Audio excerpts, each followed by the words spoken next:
저는 오늘 이정현 전 대표님을 이번 지방선거 중앙당 공천과 국회의원 보궐선거 공천 관리를 책임질 공천관리위원장에 추천하고자 합니다.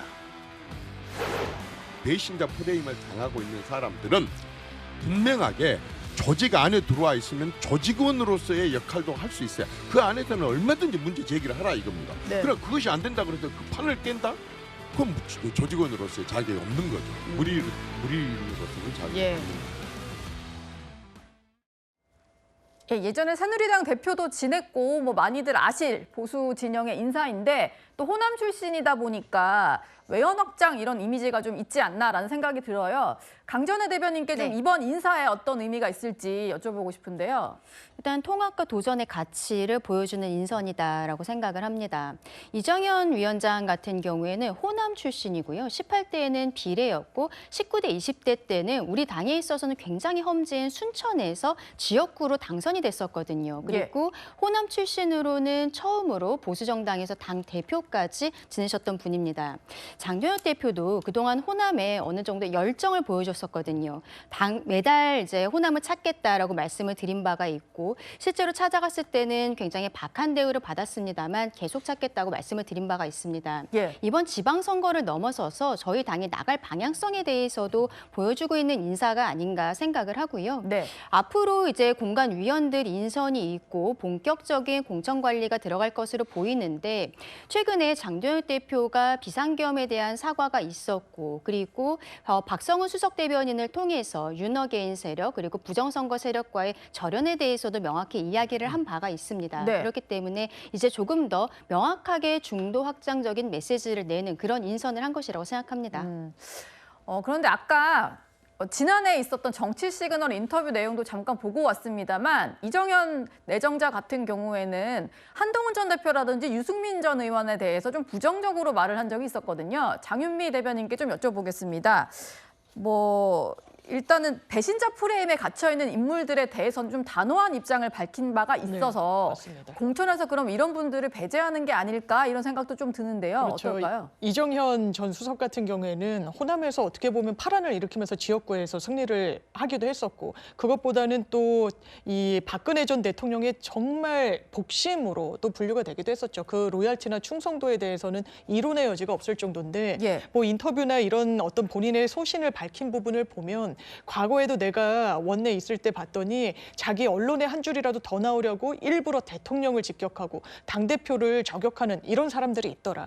이게 아마 그런 문제 제기를 했던 의원들은 진정성이 그래도 물론 언론에 나오고 싶은 욕심도 있겠지만 나름대로의 진정성이 있었을 텐데 상당히 좀 폄훼하는 듯한 발언이 있었는데 네. 이런 점에서 좀 당파성을 정확하게 띄고 있다는 점에서는 장동혁 대표와 상당히 중첩되는 정치인이다. 그렇다면 그 연장선상에서 발탁이 됐을 거고 이 공천과 관련해서 아주 중책을 맡았을 때 그 기준이란 건 지금의 국민의힘의 어떤 컬러 그리고 이 색깔, 방향성에 정확히 부합하는 이런 후보들을 걸러내겠다는 의지의 표명으로도 읽히는 부분이 있습니다. 예. 이제 시작이니까 어떤 방식으로 공천을 할지는 지켜봐야 될 것 같습니다. 국민의힘이 이렇게 지방선거 모드로 전원에 나섰지만 당내 갈등은 봉합이 되지 않는 상황인 것 같은데요. 특히 친한계 배현진 의원의 징계 심사가 진행되는 와중이라서 친한계에서는 여러 가지 비판의 목소리가 나오고 있습니다. 일단 그 당원권 정지도 중징계라고 보거든요. 네, 왜냐하면 그렇죠. 그 기간 동안에 권한을 행사할 수가 없기 때문에 3개월 이상만 나오더라도 시당위원장 할 수 없는 거고 아니면 당원권 정지가 나온다는 자체가 이미 조직을 운영하는 데 있어서는 치명적이기 때문에 서울시당위원장 역할을 하기 어렵다고. 아무래도 당원권 정지를 몇 개월이라도 시키면 서울시당 위원장직을 수행할 수 없기 때문에 공천권에서 배제시키려는 시도가 있을 거다. 이런 우려들이 나오는 것 같아요. 그리고 당 내에서도 의견이 좀 엇갈리는데 소장파로 분류되는 김소혜 의원 같은 경우는 배현진 의원은 계파 갈등 때문에 제소가 됐다. 이런 얘기를 했고 손수조 대변인 같은 경우는 특정 인물 배제 시도가 아니고 그냥 개인적인 차원에서 제소가 된 거다. 이렇게 얘기를 하고 있습니다.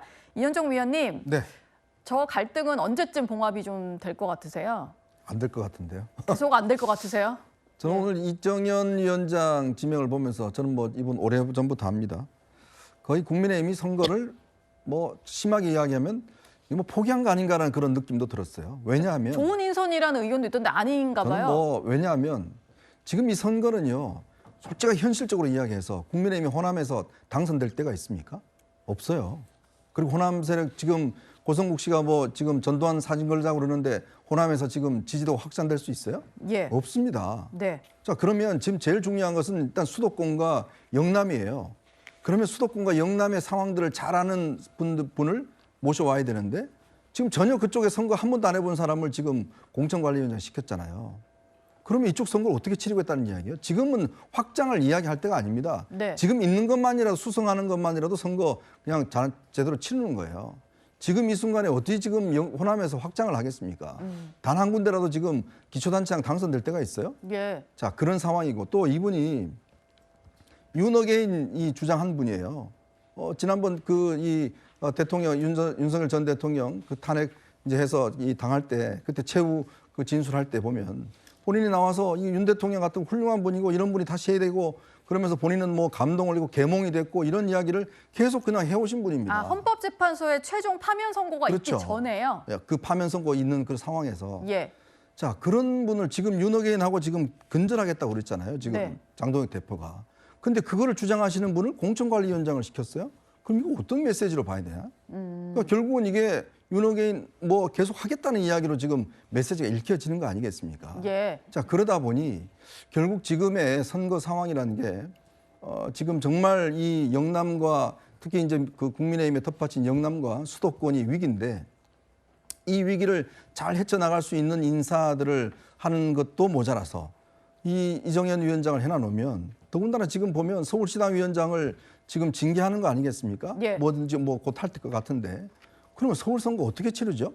지금 새로 임명한다 한들 지금 몇 달 남았습니까? 네. 그럼 몇 달 남고 지금 기초단체장, 기초위원들 누군지 제대로 알긴 하겠어요? 자, 그러면 이거는 선거를 치르겠다는 의도가 아니죠. 예. 이게 무슨 좋은 인사입니까? 솔직히 이야기해서 뭐 이거 당에서는 자꾸 무슨 통합 인사다 어쩌다 하는데 제가 볼 때는 이거는 통합 인사가 아니라 지금 이 기조가 가고 있는 기조 이거와 거의 걸맞는 인사를 한 것이고 저는 이거는 선거에 굉장히 안 좋은 영향을 미칠 수도 있다라는 네. 이야기를 솔직하게 드립니다. 과거에 윤석열 전 대통령은 좀 옹호했던 발언까지 말씀을 해주셨습니다. 이게 좀 논란이 될 수도 있을 것 같긴 한데요.